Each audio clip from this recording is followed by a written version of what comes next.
ஸ்தோத்திரம். நம்ம தொடர்ந்து சகாயர், நம்முடைய சகாயம் வானத்தையும் பூமியும் உண்டாக்கின கர்த்தருடைய நாமத்திலே உள்ளது அப்படின்னு சொல்லி கர்த்தரில் சகாயத்தை குறித்து நம்ம பார்க்குறோம். ஸ்தோத்திரம். இந்த நாள்லையும் நம்ம கர்த்தர் கொடுக்கிற சகாயத்தை குறித்து நான் உன்னை பலப்படுத்தி சகாயம் பண்ணுவேங்கிற அதில் இருந்து கொஞ்சம் நேரம் நம்ம தியானிக்க போகிறோம். அதற்கு ஆதாரமாக ஏசாயா தீர்க்கதரிசியின் புஸ்தகம் 41ஆம் அதிகாரம் 10வது வசனத்தை யாராவது வாசிங்க.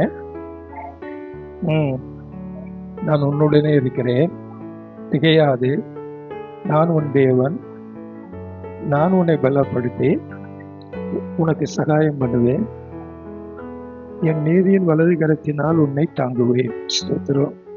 ஒரு அருமையான வாக்குத்தத்தமான ஒரு வசனம். நம்முடைய விசுவாசம்தான் நம்முடைய வாழ்க்கையில, ஒரு கிறிஸ்தவ வாழ்க்கையில ஒரு அடிப்படையான ஒரு காரியம். விசுவாசம் இல்லாம ஒண்ணுமே நடக்காது. உலக மனுஷங்க சொல்றாங்க சீயிங் லீஸ் டு பிலீவிங், அதாவது பார்க்கறது தான் நம்பிக்கையை உண்டு பண்ணுமா. ஆனா தேவனுடைய வாழ்க்கை, கிறிஸ்தவனுடைய வாழ்க்கையில எப்படின்னா பிலீவிங் லீஸ் டு சீயிங். அவன் எதை நம்புறானோ அதை பார்ப்பான். கர்த்தர் எனக்கு இதை செய்வாருங்கிறது நம்பிக்கையோடு இருக்கிறவன் அது அவன்கிட்ட இல்லாம இருந்தாலும் அதை பார்ப்பான். இதான் ரொம்ப வித்தியாசம். கிறிஸ்தவனுக்கும் நமக்கும், உலக மனுஷனுக்கும் நமக்கும் ரொம்ப வித்தியாசம் இருக்கு. நேற்று கூட நேற்றா வெள்ளிக்கிழமை நினைக்கிறேன், வெள்ளிக்கிழமை சனிக்கிழமை ஒரு போஸ்ட் போட்டிருந்தேன். இந்த ஒரு நல்வார்த்தைகளை கிறிஸ்தவங்க, உண்மையான கிறிஸ்தவன் ரொம்ப வித்தியாசமானவர், ரொம்ப வித்தியாசமானவர் அப்படின்னு சொல்லி போட்டிருந்தேன். எத்தனை பேர் படிச்சிங்களோ தெரியல. நம்ம விசுவாசிக்கிறோம் இயேசு என்னுடைய பாவங்களுக்காக மரித்தார்னு சொல்லி. அதை நான் என்ன பண்ணல சொல்லுங்களேன். பார்க்கல. யாராவது பார்த்துருக்கீங்களா? சிலுவையில் இயேசு தொங்கிட்டு இருந்து இதெல்லாம் வந்து என்னை கழுவிச்சு அப்படின்னு யாராவது பார்த்துருக்கீங்களா? இல்லை. அதான் விசுவாசம். உலக மனுஷன் ஒரு கல்லை வச்சியோ, ஒரு மண்ணை வச்சியோ, ஒரு மரத்தை வச்சியோ அப்படி பார்க்குறான், அதான் தெய்வம்னு சொல்கிறான். ஆனால் நம்முடையது அப்படி இல்லை. நான் பார்க்கவே இல்லை இயேசுவை. அவர் என்னை என் மேலே நேசிக்கிறாருன்னு சொல்லி நான் விசுவாசிக்கிறேன். அந்த அன்பை நான் உணர ஆரம்பிச்சிடுறேன். அவர் என் பாவத்தெல்லாம் மன்னிச்சிட்டார், அவர் என்னுடைய பாவத்தெல்லாம் மன்னிச்சிட்டாருன்னு சொல்லி நான் விசுவாசிக்கிறேன். அப்படியே அது நடந்து எனக்கு ஒரு பெரிய சந்தோஷம் உண்டாகுது. அந்த பாவத்து மேலே ஒரு வெறுப்பு உண்டாகுது. அல்லேலூயா, ஆமென், ஸ்தோத்திரம். நான் இதுவரைக்கும் அவரை பார்த்ததே இல்லை, ஆனால் நான் பேசுறதெல்லாம் அவர் கேட்கிறார். எத்தனை பேர் விசுவாசிக்கிறீங்க? நான் அவர்கிட்ட சொல்றதெல்லாம் எனக்கு செய்யறார். ஆமென். அதான் விசுவாசம். ஆமென், ஸ்தோத்திரம். எல்லாவற்றுக்கும் மேலாக நான் அவரை ஒரு நாள் பார்ப்பேன். அல்லேலூயா, முகமுகமாய் பார்ப்பேன். அந்நிய கண்கள் இல்லை. இதுவரைக்கும் எனக்கு செய்தவரை, இதுவரைக்கும் எனக்கு பாராட்டின நன்மைகளை ஆமென் நினைத்து நான் வாழ்கிற ஒருத்தர் உண்டு. அவரை நான் முகமுகமாய் பார்க்க போகிறேன். இதுதான் உண்மையான கிறிஸ்தவ வாழ்க்கை. விசுவாசம் தான். எதை விசுவாசிக்கிறீங்க சொல்லுங்க பார்ப்போம். நம்ம எல்லாருமே எதை விசுவாசிக்கிறோம்? வார்த்தையை விசுவாசிக்கிறோம். இந்த வார்த்தையை விசுவாசிக்கிறோம். இந்த வார்த்தை தான் இயேசு. ஆதியில தேவனோடு இருந்தார், தேவனா இருந்தார். இதை விசுவாசிக்கிறோம். இதை கையில எடுக்காம, இதை வாசிக்காம நான் எப்படி கிறிஸ்தவனா வாழ்வேன்? இதை நான் எவ்வளவு தூரமா விசுவாசிக்கிறேனோ அவ்வளவு தூரமா நான் ஆசீர்வதிக்கப்படுவேன். இன்றைக்கு நம்ம பார்த்த அந்த வார்த்தையை பாருங்க, கிட்டத்தட்ட 5 ப்ராமிஸ் அதில் இருக்கு. 5 காரியங்கள் அதில் சொல்லப்படுது. 1, நீ பயப்படாது. ஒரு உண்மையான கிறிஸ்தவன் எதுக்குமே பயப்பட மாட்டான். பயப்படுறவன் கண்டிப்பா நரகத்துக்கு தான் போவான்னு வேதத்துல சொல்லப்படுது. பயப்படுகிறவர்கள் அனைவரும் அக்கினி கடல்ல தள்ளப்படுவார்கள் சொல்லப்படுது. எந்த ஒரு காரியத்துக்கும் பயப்பட மாட்டான். ஏன் தெரியுமா? அடுத்த வார்த்தை வாசிங்க எல்லாரும். எவ்வளவு பெரிய பிளஸிங் பாருங்க. அந்த நான் யாருன்னு அறிஞ்சுக்கிட்டா போதும். அவர் வானத்தையும் பூமியும் படைத்தவர். அவர் என் கூடவே இருக்கிறார். நான் உன்னுடனே இருக்கிறேன். நான் எப்படிப்பட்டவன்? 14வது வசனத்துல 41:14 சொல்லப்பட்டிருக்குது. யாக்கோபு என்னும் பூச்சியை இஸ்ரவேல் என்னும். ஆமா, இந்த பூச்சிக்கு யார் நினைச்சாலும் மிதிச்சிடலாம், யார் நினைச்சாலும் கேடு பண்ணிடலாம். ஆனா ஒருத்தனை என்னை தொடாதபடிக்கு ஆண்டவர் என் கூடவே இருக்கிறார். இந்த வார்த்தையை எத்தனை பேர் விசுவாசிக்கிறீங்க? ஆமென். நான் உன்னோடு கூட இருக்கேன். உலக மனுஷன் பாருங்க, காடு, மாங்காடு, திருவேற்காடு, ஊத்துக்காடுன்னு காட்டுக்கு போறான். அப்புறம் எங்க போறான்? மலைக்கெல்லாம் ஓடுறான், அப்புறம் குகைக்கெல்லாம் ஓடுறான். தெய்வத்தை தேடி தான் போறான். சும்மா போல, தெய்வம் அங்க இருக்குன்னு நினைச்சு தேடி போறான்.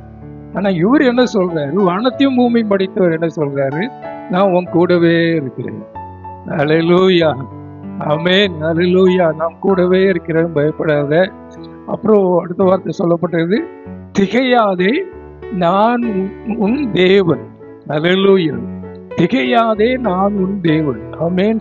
எத்தனை காரியத்துக்கு பயப்படுறோம், எத்தனை காரியத்துக்கு தேய்ச்சிடுறோம் இல்லையா? அவர் சொல்றார், நான் உன் தேவன். ஆமென். ஆமா, என் தேவன் யாருங்கிறத அறிந்து கொண்டோம்னா ஒரு பயம் இருக்காது, ஒன்றும் இருக்காது. ஸ்தோத்திரம். நான் உன் தேவன். நான் இதெல்லாம் சொல்ல வரல. அதுக்கப்புறம் என்ன சொல்றாரு பாருங்க அந்த பக்கத்துல, நான் உன்னை பலப்படுத்தி உனக்கு சகாயம் பண்ணுவேன். அல்லேலூயா. இதைத்தான் கொஞ்ச நேரம் நம்ம தியானிக்க போறோம்.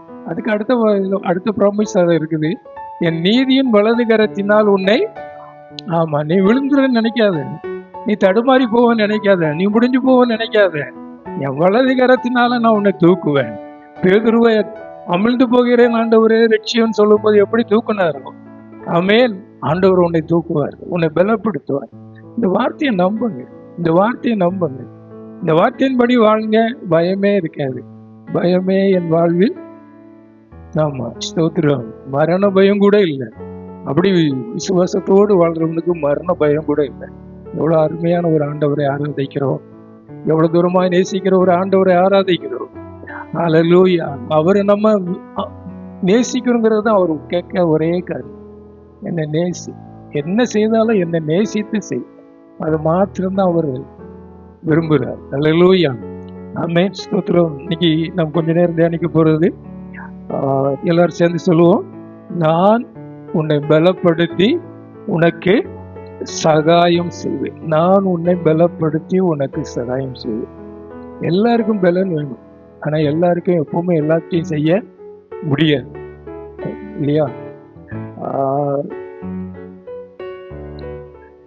இப்போ ஜெஃபை நான் தூக்குனேன்னா அவர் சொல்லுவேன், தாத்தா you are so week, you can not carry me, but daddy can carry me. He's, என்ன சொல்றது, ஹீ ஸ்ட்ராங் அப்படிங்கிற. தாத்தா நீங்க என்ன தூக்க முடியாது, நீங்க பலவீனமானவங்க, ஆனா டேடி, எங்க அப்பா என்னை தூக்கிடுவார், ஏன்னா அவர் நல்லா ஸ்ட்ராங்கா இருக்கிறாரு அப்படின்னு சொல்றாரு. அதே மாதிரிதான் எல்லாருடைய வாழ்க்கையிலையும் ஒரு குறிப்பிட்ட காரியத்தை தான் நம்ம செய்ய முடியும், அதுக்கு மேல நம்மளால செய்ய முடியும். நாளாக நாளாக அப்படியே தான். ஒரு செல்போன் தான் வாங்குறீங்கன்னு வச்சுட்டீங்களேன், ஒரு செல்போன் வாங்குவீங்க, ஆரம்பத்தில் பார்த்தீங்கன்னா சார்ஜர் போட்டாச்சுன்னா ஒரு நாள் நிற்கும், 2 நாள் கூட நிற்கும். கொஞ்ச நாள் கழிச்சு பார்த்தீங்கன்னா நைட்டில் போட்டு காலைல எடுத்து பார்த்தாச்சுன்னா மறுபடியும் சார்ஜரே நிற்க மாட்டேங்குது. இதுதான் அப்படியே சோர்ந்து போகிற ஒரு அனுபவம். எல்லாருடைய வாழ்க்கையில இந்த சோர்வு வரும். சோர்வு வராதவங்க வாழ்க்கையே இல்லை. அவர் எவ்வளவு பெரிய பரிசுத்தவான்களா இருந்தாலும் சோர்வுகள் வருதா இருக்குது. அப்போ இந்த சோர்வெல்லாம் மாற்றணும்னா நம்மளை பலப்படுத்துறதுக்கு ஒரு தேவன் இருக்கிறார். அல்லேலூயா. அதைத்தான் நம்ம பார்க்க போறோம். ஏசாயா தீர்க்கதரிசியின் புஸ்தகத்துல 40ஆம் அதிகாரத்துல 28வது வசனத்துல இருந்து சில வசனங்களை கடைசி கொஞ்சம் நம்ம தியானிப்போம். கர்த்தர் நமக்கு உதவி செய்வாராக. 28வது வசனத்தை வாசிங்க.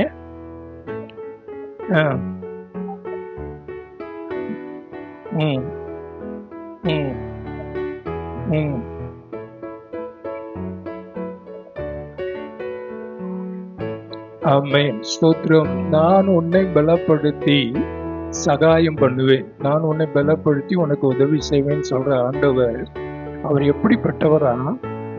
பூமியின் கடையாந்தரங்களை சிருஷ்டித்த கர்த்தராகிய அநாதி தேவன் சோர்ந்து போவதில்லை. அல்லேலூயா, ஆமென். நம்ம சோர்ந்து போவோம், நம்மளை பலப்படுத்துகிற ஆண்டவர் ஒரு நாள் சோர்ந்து போறதே இல்லை. அல்லேலூயா. நம்முடைய எல்லாருடைய வாழ்க்கையிலும் ஒரு சோர்வு இருக்கும், ஒரு போராட்டங்கள் இருக்கும். ஒரு தேவ மனிதன் இப்படியா சொன்னார், every face has its own secret sorrows. ஒவ்வொரு முகத்தை பார்த்தாலும், எவ்வளவுதான் சந்தோஷமா இருக்கிற மாதிரி காமிச்சாலும், எவ்வளவு மகிழ்ச்சியா இருக்கிற மாதிரி காமிச்சாலும், உள்ளத்துல ஒரு வேதனையான காரியங்கள் இருந்துகிட்டே இருக்கும் எல்லாருடைய. இல்லைன்னா நடந்த ஒரு காரியம் வேதனையா இருந்திருக்கலாம், இல்லைன்னா நடந்து கொண்டிருக்கிற ஒரு காரியம் வேதனையா இருக்கலாம், இல்லை நடக்க போற காரியத்தை நினைச்சு வேதனைப்பட்டு கொண்டு இருக்கிறவங்களும் இருக்கிறாங்க. எல்லாருக்குள்ளேயும் ஒரு வேதனைகள், ஒரு சோர்வுகள் இருக்கும். இந்த சோர்வு அதிகமாகும் போது என்ன நடக்குது? நான் சர்ச்சுக்கு போய் என்னத்தை கண்டேன், நான் சபைக்கு போகாம இருந்துட போறேன், சோதரம் அப்படின்னு சொல்லி சிலவங்க போயிடுறாங்க. சிலவங்க என்ன நினைக்கிறாங்க, இவரை விட்டா நமக்கு எங்க போக யார் இருக்கிறா அப்படின்னு சொல்லி வர்றவங்களும் இருக்கிறாங்க. அப்படி சொல்லி வர்றவங்களும் இருக்கிறாங்க. ஆனா ஆண்டவர் சொல்றார், நான் சோர்வடைவதில்லை, அதனால நீ சோர்ந்து போக வேண்டிய அவசியமே இல்லை. ஹல்லேலூயா, ஆமென், ஸ்தோத்திரம். அவர் சொல்றார், பூமியின் கடையாந்தரங்களை சிருஷ்டித்த தேவன், அவர் தான் கிரியேட்டர் ஆஃப் திஸ் யூனிவர்ஸ். நம்ம ஆராதிக்கிற தேவன் நான் உண்டு பண்ண ஒரு தேவன் இல்லை, நீங்க உண்டு பண்ண ஒரு தேவன் இல்லை. ஏதோ ஒரு கல்லையோ மண்ணையோ ஒரு விக்கிரகத்தையோ நம்ம வணங்கல.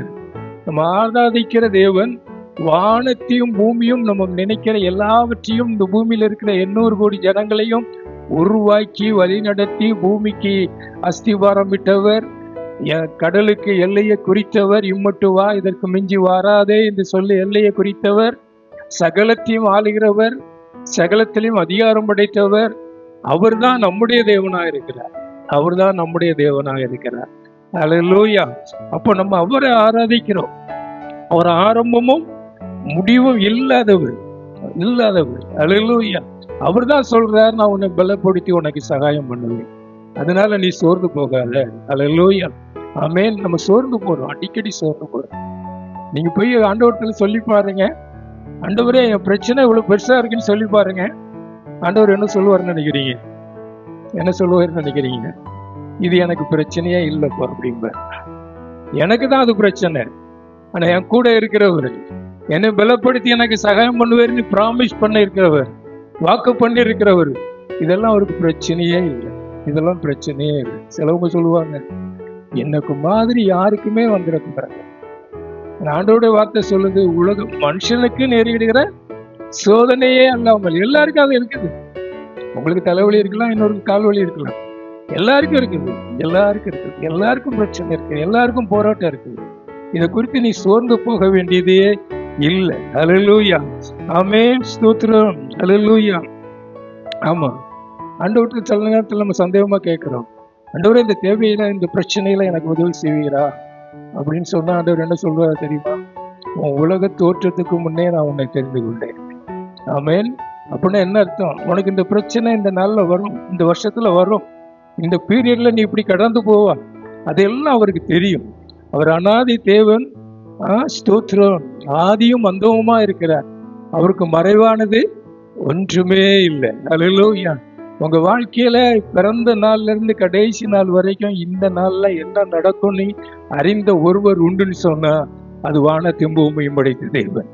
அந்த தேவன் தான் சொல்றார், நான் உன்னை பலப்படுத்தி உனக்கு சகாயம் செய்வேன். ஹல்லேலூயா, ஆமென், ஸ்தோத்திரம். நீ பிறப்பதற்கு முன்னாலே உன்னை முன்குறித்தவர். ஹல்லேலூயா. நம்ம ஒரு பாட்டு கூட இந்த வார்த்தையில ஒரு நாள் கேட்கும் போது கேட்டேன், எல்லாரும் கேட்டிருப்பீங்க. ஸ்தோத்திரம். என் தாயின் கருவில் உருவாவதற்கு முன்னே, என் தாய் பிறப்பதற்கு முன்னையா,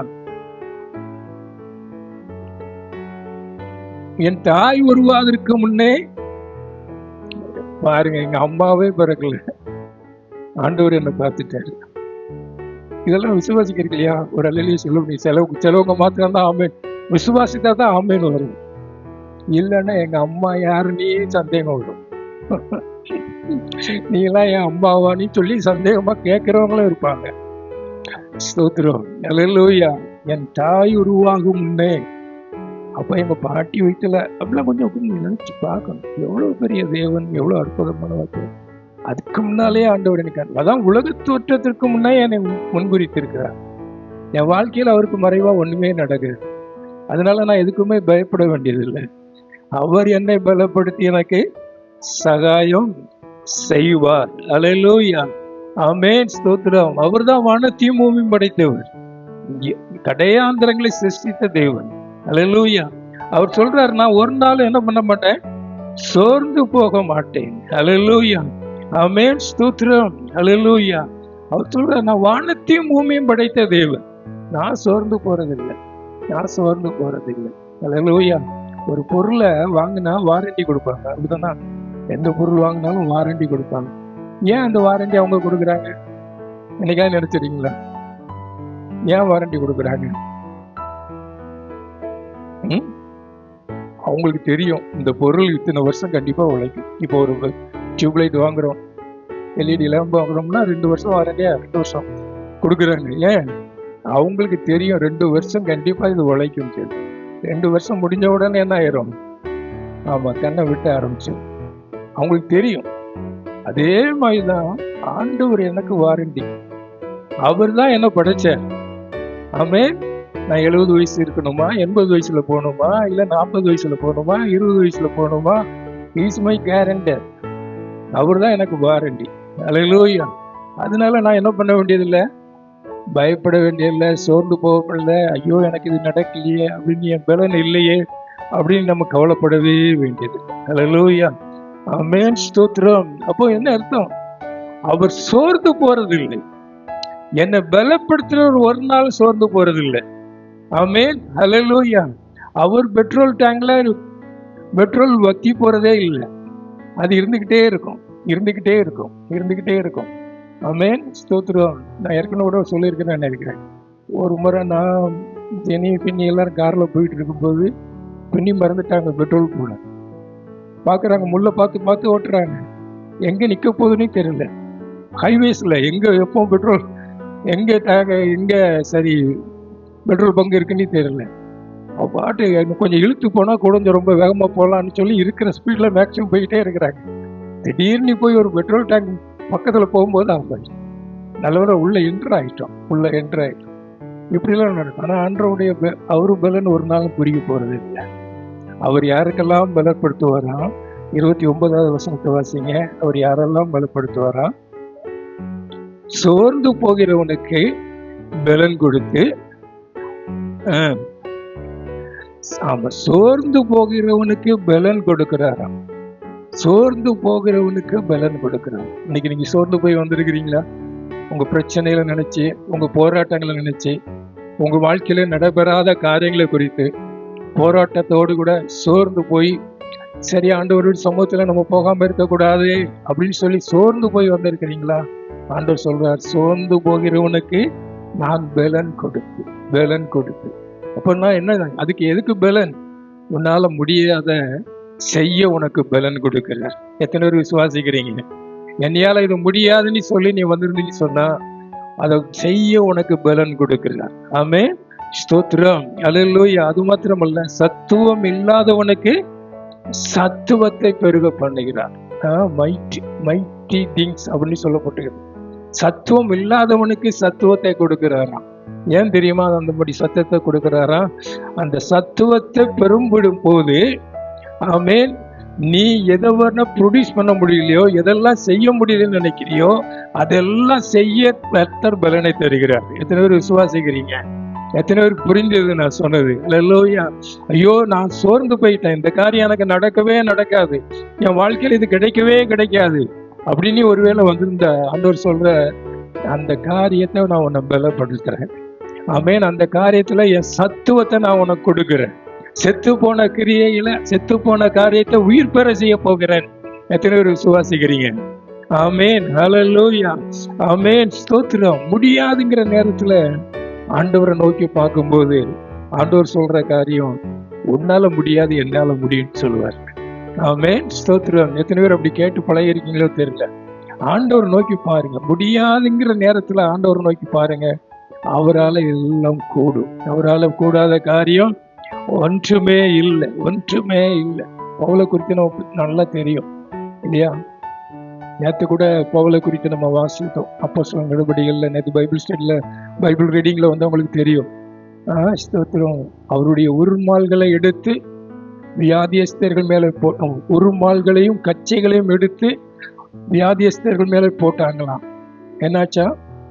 வியாதியஸ்தர்கள் குணமானார்கள், அசுத்த ஆவிகள் ஓடிப்போன. அவருடைய பெல்ட் எடுத்து, அவருடைய கச்சிப்பை எடுத்து போட்டாலே, அவர் போக வேண்டியதில்லை, அப்படி போட்டாலே சுகமடைஞ்சாங்களாம். அப்படி சுகமடைஞ்சாங்களாம். காரணம் என்ன தெரியுமா? வாசிங்க 2 கொரிந்தியர் 12ஆம் அதிகாரத்துல அவருடைய ஜெபத்தை வாசிங்க. ஸ்தோத்திரம். அவருக்கும் சோர்வு தான், அவருக்கு சோர்வு இல்லாம இல்லை. எல்லாருக்குமே சோர்வு, ஊழியக்காரனுக்கும் சோர்வு, விசுவாசிகளுக்கும் வரும். ஆனாலும் கர்த்தர் பலப்படுத்துகிறவரா இருக்கார். ஸ்தோத்திரம். வாசிங்க 7வது வசனத்தை வாசிங்க. ஆ ஆ ம் ம் ம் ஆ ம் ம் ம்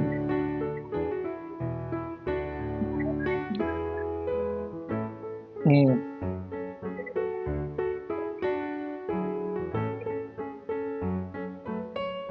ஆமென். ஸ்தோத்திரம். நல்ல கவனிங்க. என்னை கவனிக்கிறவங்கள ஒரு நிலையிலேயே சொல்லுங்க. ஆமென். ஸ்தோத்திரம். பாருங்க, பவுல் அவ்வளவு வல்லமையான ஊழியக்காரர். அவர் சொல்றாரு, என் சரீரத்துல ஒரு முள் இருக்குது, ஒரு முள் இருக்குது. சரீரத்துல ஒரு முள் இருந்துச்சுன்னா அது குத்திக்கிட்டே இருக்கும், அது வேதனைப்படுத்திக்கிட்டே இருக்கும், அது வேதனைப்படுத்திக்கிட்டே இருக்கும். அதை குறித்து அவர் சொல்லும்போது சொல்றார், என்னை நான் உயர்த்தாதபடிக்கு அது என்னை குட்டும் சாத்தானுடைய தூதனாய் இருக்குது. அவர் 3 முறை ஆண்டவர்களை கேட்டாராம், 3 முறை ஆண்டவர்களை ஜெபம் பண்ணாராம். ஆமென். ஸ்தோத்திரம். 3 முறை கேட்டிருக்கிறாரு, ஆண்டவரே இந்த முள்ளு என்னை விட்டு நீங்கட்டும், எனக்கு விடுதலை தாங்க, நான் இன்னும் ஊழியம் செய்வதற்கு, இன்னும் வல்லமையா ஊழியம் செய்வதற்கு எனக்கு கிருபை தாங்கன்னு சொல்லி 3 முறை கேட்டாராம். 3 முறை கேட்டாராம். ஸ்தோத்திரம். அப்போ 3 முறை கேட்டாருன்னா அவருக்குள்ள எவ்வளவு சோர்வு வந்திருக்கும் இல்லையா, எவ்வளவு பிரச்சனை வந்திருக்கும். சரீரத்துல முள்ளுங்கிறது வேதனையோடு இருக்கும். எப்போ பார்த்தாலும் வேதனை, எப்போ பார்த்தாலும் வேதனை. வயசானவங்களுக்கெல்லாம் இந்த பிரச்சனை இருக்குது இல்லையா. அநேக சபைக்கு வர்றவங்கள, வெளியே போறவங்க கூட நான் பார்க்குறேன், நிறைய பேர் சொல்றாங்க நடக்க முடியல, வயசாயிடுச்சு, கால் தள்ளாடுது. ஆமா, எனக்கு கூட கால் தள்ளாடுது. ஆனால் ஆண்டவருடைய கிருபையினால எனக்கு வலியே இல்லை. அதான் அதான் ஒரு கிருபை. கால் தள்ளாடுது, காலை கழட்டிக்கு வைக்க முடியல அப்படிலாம் இல்லை, அப்படிலாம் இருக்குது. ஆனா வலி இல்லை, வலி இல்லை. அதனால ஆண்டவரை எனக்கு துதிக்கிறேன். இப்போ பாருங்க, பவுல் சொல்றாரு, அது என்னை உயர்த்தாதபடிக்கு என் மாம்சத்தில் ஒரு முள் கொடுக்கப்பட்டிருக்கிறது. அது அவர் என்ன பண்ணாராம், 3 தரம் கர்த்தரிடத்துல ஜெபம் பண்ணார். ஆண்டவர் என்ன சொல்றாராம், ஆண்டவர் என்ன சொன்னாராம், என் கிருபை உனக்கு போதும், பலவீனத்திலே என் பலன். ஆமா, ஸ்தோத்திரம். என் கிருபை உனக்கு போதும். நம்ம கூட அநேக நேரத்தில் நினைக்கிறோம், அநேக நேரத்தில் என்ன நினைக்கிறோம், என் கணவன் மட்டும் ரட்சிக்கப்பட்டு வந்தான், என் குடும்பத்துல உள்ளவங்க எல்லாம் இப்படி இருந்தா, ஸ்தோத்திரம், எனக்கு மட்டும் வாலிப பிள்ளைகளோடு நினைப்பாங்க, எனக்கு மட்டும் ஒரு நல்ல பெற்றோர்கள் இருந்தா, எனக்கு மட்டும் அவங்கள போல பாடுற திறமை இருந்தா, எனக்கு மட்டும் அப்படி இருந்தா இப்படி இருந்தா நினைக்கிறோம். ஆனா ஆண்டவர் பதில் என்னன்னா, உன் பலவீனத்திலே என் பலன் பூரணமாய் விளங்கும், என் கிருபை உனக்கு போதும். அல்லேலூயா. போதுமானவர் அவர், போதுமானவர். நமக்கு என்ன வச்சிருக்கிறாரோ அதுல திருப்தி வரும். ஆமென். அதனால பவுல் ஒரு முடிவுக்கு வந்தாராம். என்ன முடிவுக்கு வந்தாராம்? அடுத்த வசனத்தை வாசிங்க. 10வது வசனத்துல நல்ல வெளியே சொல்லுங்க. நான் பலவீனமா இருக்கும்போது எப்படி இருக்கிறேன்? ஆமா, பலவீனமா தான் இருக்கிறேன், ஆனா பலம் உள்ளவனா இருக்கிறேன். பலம் உள்ளவன் செய்ய முடியாத காரியத்தை நான் செய்யறேன். அவர் சொல்றாரு, உங்களில் எல்லாரையும் பார்க்கிறோம், அப்போஸ்தலர்கள் எல்லாரையும் பார்க்கிறோம், நான் அதிகமாய் பிரயாசப்படுகிறேன். அவருக்கு பலவீனம், முள்ளு குத்திக்கிட்டே இருக்குது, உயர்த்தாதபடிக்கு முள்ளு குத்திக்கிட்டே இருக்குது. ஆனாலும் அவர் சொல்றாரு, அப்போஸ்தலர்கள் எல்லாரும் விட நான் அதிகமாய் பிரயாசப்படுகிறேன். காரணம் நான் அல்ல, எனக்குள்ள இருக்கிற அந்த கிருபை. உன் கிருபை, என் கிருபை உனக்கு போதும், உன் பலவீனத்திலே என் பலன் பூரணமாய் விளங்குன்னு சொன்னாரே, அந்த பலத்தினாலே நான் எல்லாரை பார்க்கிலும் அதிகமாய் பிரயாசப்படுகிறேன். என்னை பலப்படுத்துகிற கிறிஸ்துவினாலே எல்லாவற்றையும் செய்ய எனக்கு பலன் உண்டு. அல்லேலூயா. ஆமென். அதனால அவர் என்ன பண்றாரு, என் பலவீனத்தை குறித்து நான் மேன்மை பாராட்டுகிறேன். அல்லேலூயா. ஆமா, பலவீனமா இருக்கிற நான் செய்யறத பலமில்ல ஒரு மனுஷன் செய்ய முடியல. நான் பலவான்னு சொல்ற ஒரு மனுஷன் பலவீனமா இருக்கிற நான் செய்யறத செய்ய முடியல. ஆமென். ஸ்தோத்திரம். நேற்று கூட நான் சொன்னேன், சபையில ஐயம்பேட்டை பகுதியில் ஊழியர் செய்கிற பாஸ்டர் சேவியர் நம்ம சபைக்கு அடிக்கடி வந்திருக்கிறார். நம்ம சபைக்கு வந்திருக்கிறார். நாங்கள் எல்லாம் ஒரே செட்டப் பைபிள் காலேஜ் படித்தோம். அவரும் ஒரு அவரும் பலவீனமானவர், அவருக்கும் ஒரு கால் பகுதியில் பலவீனம்.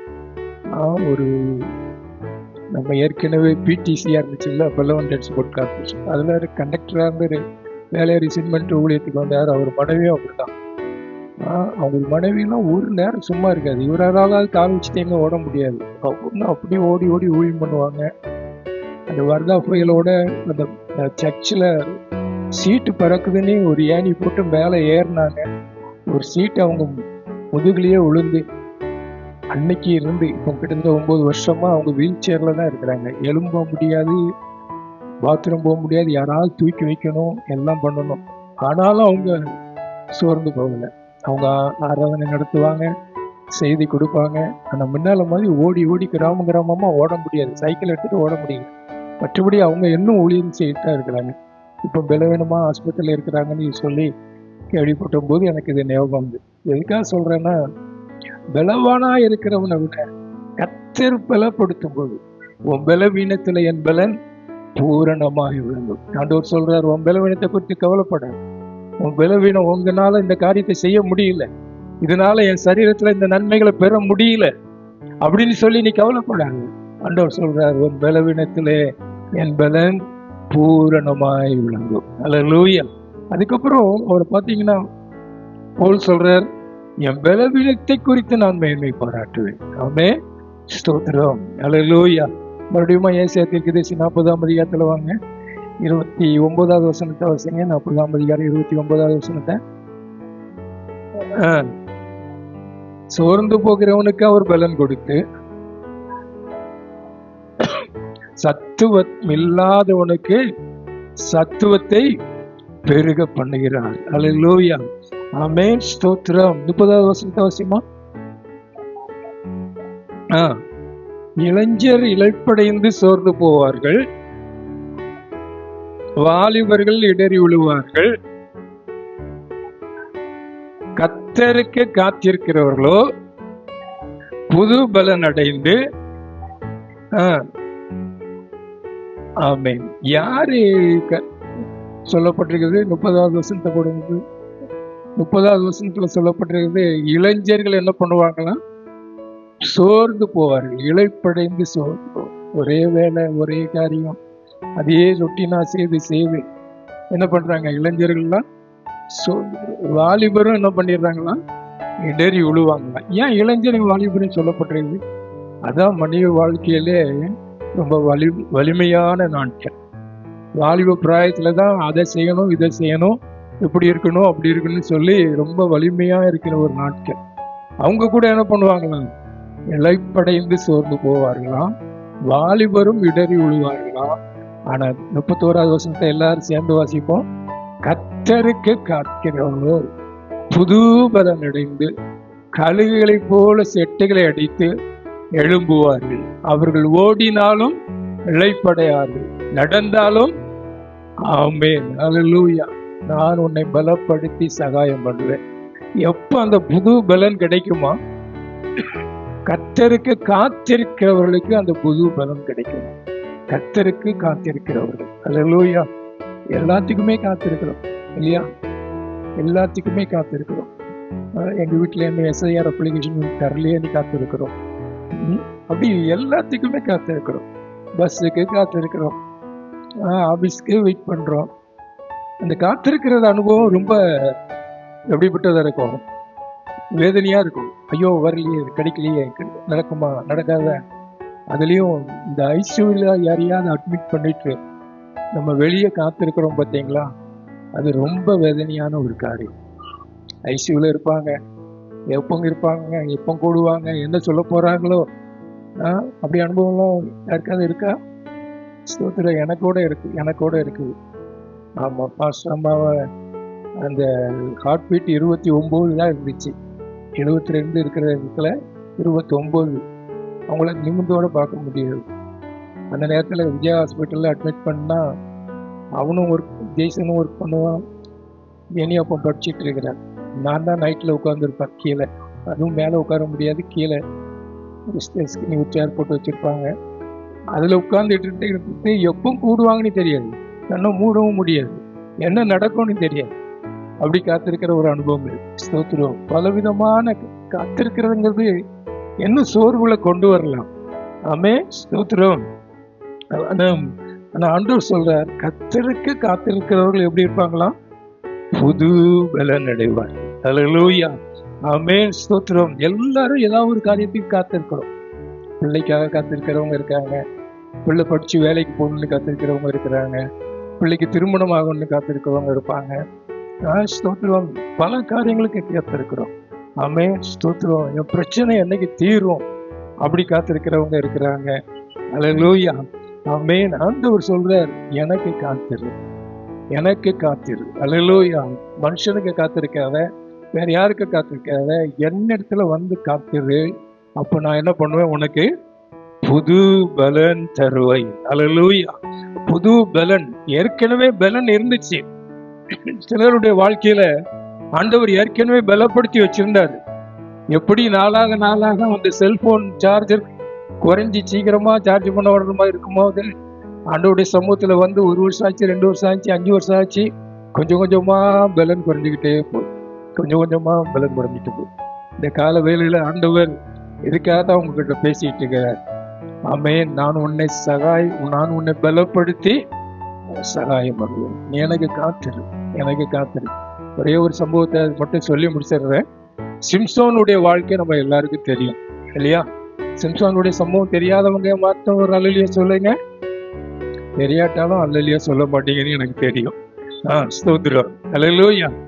சிம்சோன் அவன் பிறக்கிறதுக்கு முன்னாலேயே அவங்க அம்மா அப்பாட்ட போய் தேவதூதனான போய், உனக்கு ஒரு ஆண் குழந்தை பிறக்கும், அந்த குழந்தைய நீ எப்படி வளர்க்கணும், அந்த பிள்ளைக்கு என்ன சாப்பாடு கொடுக்கணும் வரைக்கும் அவர் சொல்றார். அந்த குழந்தைக்கு எப்படி சாப்பாடு கொடுத்து வளர்க்கணும், அந்த பிள்ளைக்கு எப்படி வளர்க்கணும், அந்த பிள்ளை என்ன செய்வான், எப்படி பராக்கிரமசாலியா இருப்பான் அப்படின்னு சொல்லி வளர்க்கப்பட்டு வந்த ஒரு தெய்வ மனிதன் வச்சுக்கலாம். ஒரு நியாயாதிபதி. ரொம்ப வலிமையான காரியங்கள்லாம் செய்தான். ஒரு கழுத தாடை எடுத்து 1000 பெலிஸ்தரை கொண்டுட்டான். ஸ்தோத்திரம். ஒரு பட்டணத்தின் தாழ்பால, அதாவது கதவை உடைச்சிக்கிட்டு மலை மேல ஏறி போயிட்டான். அப்படி நிறைய காரியங்களை அவர் வல்லமையான காரியங்களை செய்தார்.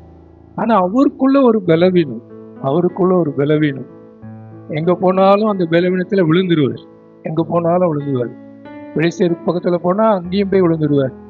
தெளிலாங்கிற ஒரு அவன் மடியிலையும் போய் விழுந்துருவார். அவருக்கு ஒரு பலவீனம். அந்த பலவீனத்தின் நிமித்தம் அவர் தன்னுடைய தரிசனத்தை இழந்துட்டார். எதுக்காக ஆண்டவர் என்னை அழைத்தாரோ, எதற்காக ஆண்டவர் என்னை தெரிந்து கொண்டாரோ, அதை விட்டுட்டு மற்ற காரியத்துல போயிட்டார். எப்படி வளர்க்கணும்னு வரைக்கும் சொல்லி அவங்க அம்மா அப்பாவுக்கு சொல்லி வளர்க்கப்பட்ட ஒருத்தர், ஒரு நியாயாதிபதி. நடந்த காரியம், பராக்கிரமசாலியா இருந்தவர் இப்ப பலனெல்லாம் இழந்துட்டார். பலனெல்லாம் இழந்து அவருடைய பலன் அந்த தெளினாங்கிற வேசி கேட்டதுனால, அவர் திரும்ப திரும்ப சொல்லி கேட்டதுனால அவர் என்ன சொல்றாரு? நான் நஸ்ரேய விரதன் உள்ளவன்னா அவன் தலையில என்ன பண்ணக்கூடாது? கத்தி படக்கூடாது. இயேசுக்கு நஸ்ரேயன் விரதம் இல்லை. நான் நிறைய ஒரு நினைச்சுக்கிறாங்க, இயேசுவும் நஸ்ரேயன் விரதம் முடியல விட்டாமதான் அதுக்கு அதான் முடியல நிறைய வளர்த்துருக்கோம். அப்படிலாம் இல்லை. இயேசு நாசரேத்துங்கிற ஊர்ல பிறந்து வளர்ந்ததுனால நஸ்ரேயன் சொல்லப்பட்டு, இவன் நஸ்ரேயன் விரதம். அவன் தலையில சவர கத்தி படக்கூடாது. அப்படி வளர்ந்தவன் அவன் முடியல பலன் இல்லை. நல்லா நினைச்சுக்கணும். அவனுக்கு பலன் தேவன் கொடுத்த பலன். முடியல அந்த அந்த என்ன சொல்றது, அந்த அந்த உடன்படிக்கை இருந்துச்சு. அவன் முடி கத்தரிக்கப்படாம வளர்ந்தான்னு சொன்னான், அந்த பிரதிஷ்டையோடு அவன் இருந்தான்னு சொன்னா அவனுக்குள்ள பலன் இருக்கும், கத்தருடைய பலன் இருக்கும். அது இல்லைன்னா ஆண்டவருக்குள்ள உடன்படிக்கையில அவன் தவறும் போது கத்தருடைய பலன் அவனை விட்டு நீங்கிறதா இருந்துச்சு. அவனை வேடிக்கை பார்த்தாங்க, அவனை கண்ணை பிடிங்கிட்டாங்க, மாவரிச்சிட்டு இருந்தாங்க. அந்த கடைசியா அவன் ஒரு ஜெபம் பண்றான் பாருங்க. இன்னைக்கு நம்ம எல்லாரையும் அந்த ஒரு புது பலனால பலப்படுத்த இந்த வார்த்தையோடு மூலமா உங்க கூட பேசுவாராக. நியாயாதிபதியின் புஸ்தகம் 16ஆம் அதிகாரம் வாசிமா.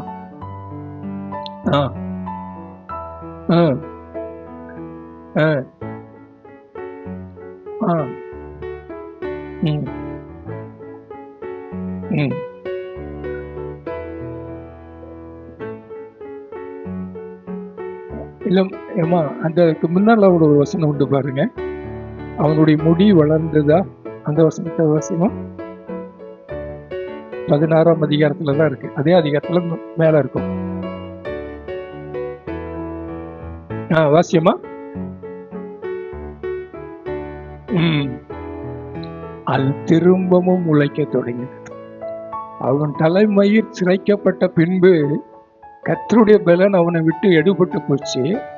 அந்த உடன்படிக்கையை அவன் மீறினபடினால, நல்ல கவனிங்க, மீறினபடியினால, அந்த உடன்படிக்கையை அவன் இழந்தபடினால ஆண்டவருடைய பலன் அவனை மேல எடுக்கப்பட்டு போச்சு. அவனை பிடிச்சாங்க, கண்ணப்படுங்கினாங்க.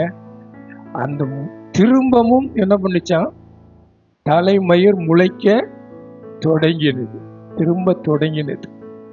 அப்புறம் முளைச்சி நல்லா அந்த நசரேயன் விரதம் மாதிரி அவன் முடி வந்துச்சு. அது எப்படி முடி வளர்ந்து எப்படி வருமானு சொல்லி நான் படிச்சு பார்த்தேன்.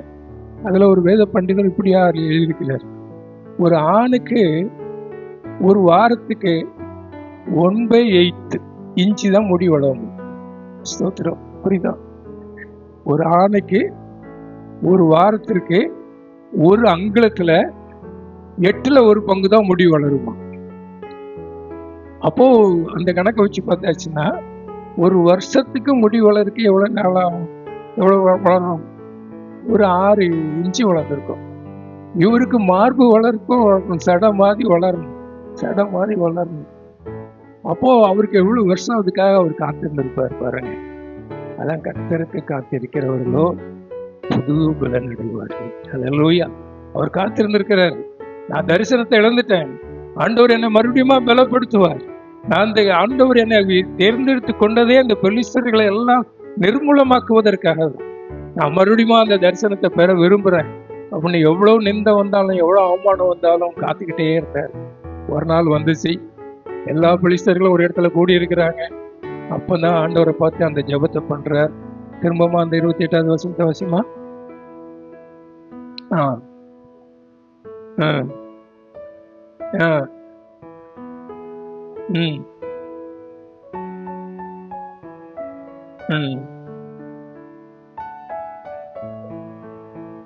ஆமென். எல்லாரும் இந்த ஜெபத்தை நம்ம பண்ண போறோம். இன்னைக்கு இந்த ஒரு விஷயம் மாத்திரம் நினைக்கிறோம், தேவனே பலப்படுத்தும்.